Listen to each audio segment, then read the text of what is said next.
अभी आप देखेंगे क्रिया को। मैं व्याकरण के क्रिया को स्पष्ट करूँगा, साथ में इसके भेद को, परिभाषा को आपको समझाऊँगा। तो लीजिए क्रिया के परिभाषा की ओर चलते हैं। तो पहले क्रिया कहते किसको हैं? यहाँ किसी भी व्यक्ति के द्वारा किए गए काम को हम क्रिया कह सकते हैं। आइए पुस्तक में लिखे परिभाषा की ओर देखते हैं।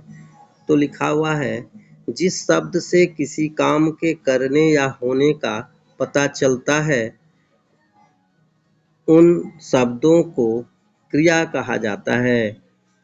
तो इसके लिए मैं एक उदाहरण देता हूँ। जैसे बच्चा पढ़ता है, तो बच्चे के द्वारा पढ़ना एक क्रिया है। यहाँ पर दो चित्र हैं। पहले चित्र में एक माली है सो पौधा को पानी पटा रहा है। तो पौधे को पानी पटाना एक क्रिया है। दूसरे चित्र में हम देखते हैं कि यहाँ पर सूरज का उगना दिख रहा है। तो सूरज जो उगते हैं वह उगना उनका क्रिया है। अब हम लोग देखते हैं तीसरे चित्र की ओर।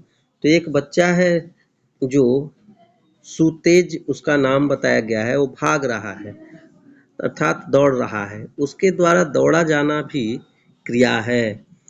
जो भी इन सभी के द्वारा किए गए काम हैं वह क्रिया कहा जाता है उसे। और आइए अब उदाहरण की ओर देखते हैं। लड़का पुस्तक पढ़ रहा है। यहाँ पर बच्चे के द्वारा पुस्तक का पढ़ा जाना क्रिया है और लड़का जो है वह कर्ता के रूप में है। पुस्तक जो है कर्म है और पढ़ रहा है जो शब्द आया है वह क्रिया है। ठीक दूसरे उदाहरण की ओर हम चलते हैं।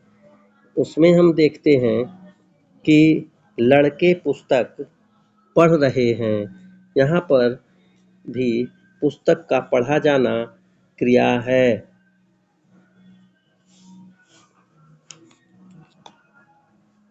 आइए अगले पेज में चलते हैं। आइए देखते हैं कि दूसरा उदाहरण दिया है, मीता ने पानी पिया।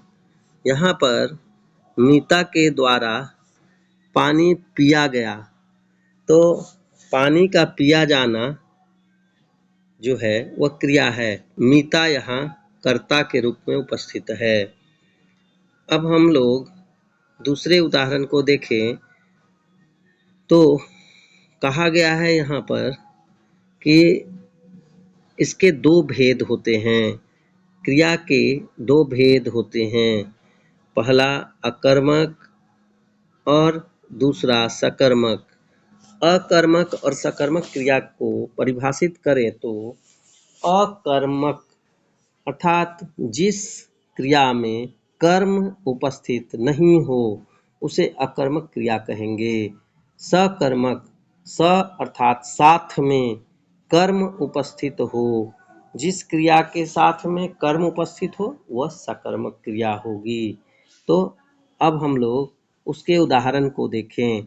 यहाँ अकर्मक क्रिया का एक उदाहरण दिख रहा है, मोहित सो रहा है। तो मोहित कर्ता के रूप में उपस्थित है और सोया जाना, सो रहा है, ये तीनों क्रिया के रूप में है।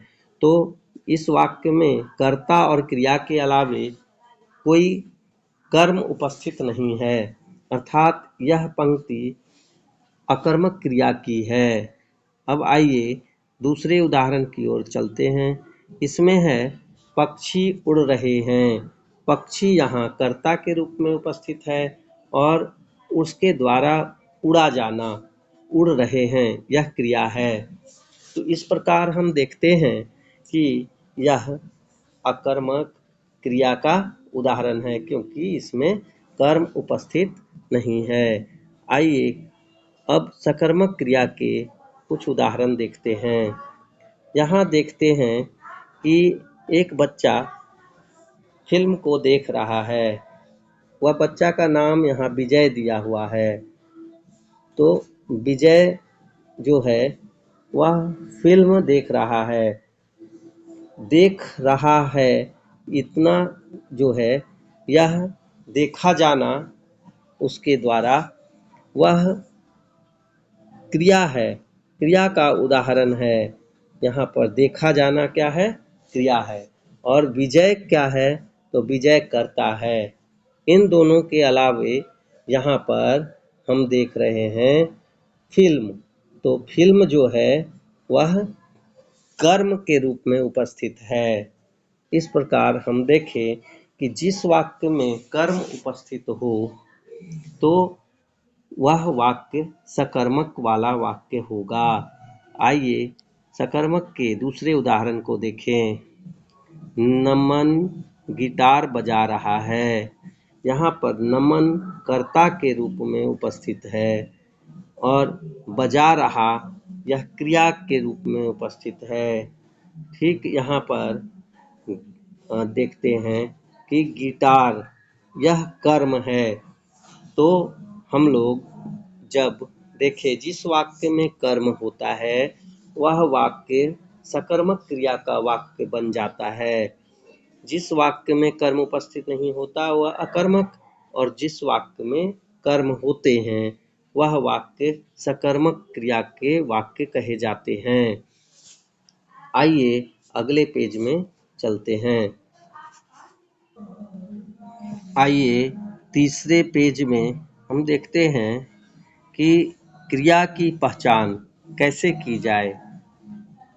यहाँ क्रिया की पहचान लिखा गया है, लेकिन वास्तव में हम अकर्मक क्रिया और सकर्मक क्रिया को कर्म खोजकर पहचानते हैं। उसके विषय में यहाँ जानकारी दी गई है। तो देखते हैं क्या लिखा हुआ है कि क्रिया अकर्मक है या सकर्मक, यह